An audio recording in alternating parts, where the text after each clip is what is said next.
I'm Chris Kubaum. Here's a look at your forecast. We do have back-to-back evenings and overnights where we're looking at chances for showers and thunderstorms, first of which coming in on Friday evening, lingering into Saturday morning a touch, then redeveloping late. The heart of the system passing through this weekend, and what that means for us is a better opportunity for a severe threat on Saturday, especially into our western sections. Cooler temperatures settling in for next week on the backside. We'll start to see that northwest wind prevail and pull in those cooler temperatures. Here's Futurecast.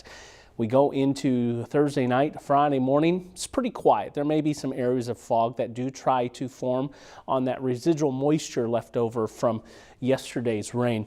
Ahead into Friday evening, that's where we start to watch for the chance for showers and thunderstorms moving in. I think this feature is closer to sunset than what Futurecast is depicting here, but southwestern, southern Iowa, central Iowa, even with a cluster of showers and thunderstorms that tries to linger and linger a little bit more into the overnight. We'll get a break, though. I think the clouds will prevail on Saturday, then redevelopment arise from the west for Saturday night. That's where we'll have to watch for a corresponding severe threat. Warm front briefly pushes us in to that warmer sector there, though in principle only. I think the clouds actually limit the temperature, but it does mean some better dynamics to work with for thunderstorms. So what we'll watch is that next cluster to develop as we go into Saturday night and into Sunday and overtake into the area. The timing is not very well for seeing widespread severe weather, but I think the western half of the state is going to dive into that chance a little bit earlier into the evening, so consequently things looking a little bit more favorable for stronger storms.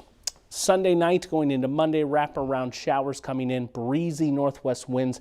This is a pattern very favorable or comparable to fall or even winter with that cool northwesterly wind, some wraparound showers. We've all seen it, and I think that's going to impact the temperatures on Sunday. We're limited to the upper 70s, and a similar looking prospect for Monday as well. We'll settle down into that cooler regime, it looks like, for next week.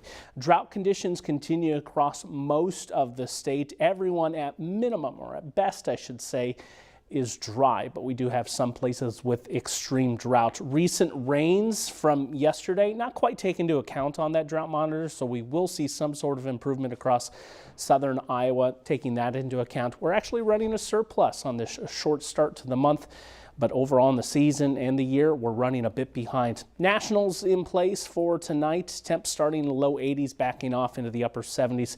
Clouds will be variable. 69 tonight for the low, and then back up to 87 tomorrow. Partly to mostly cloudy overall, and that best chance for storms opens up late.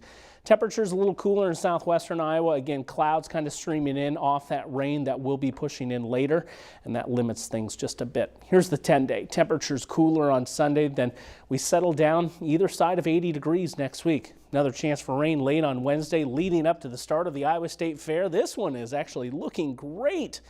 Temperatures in the upper 70s and low 80s for the first 4 days of the fair.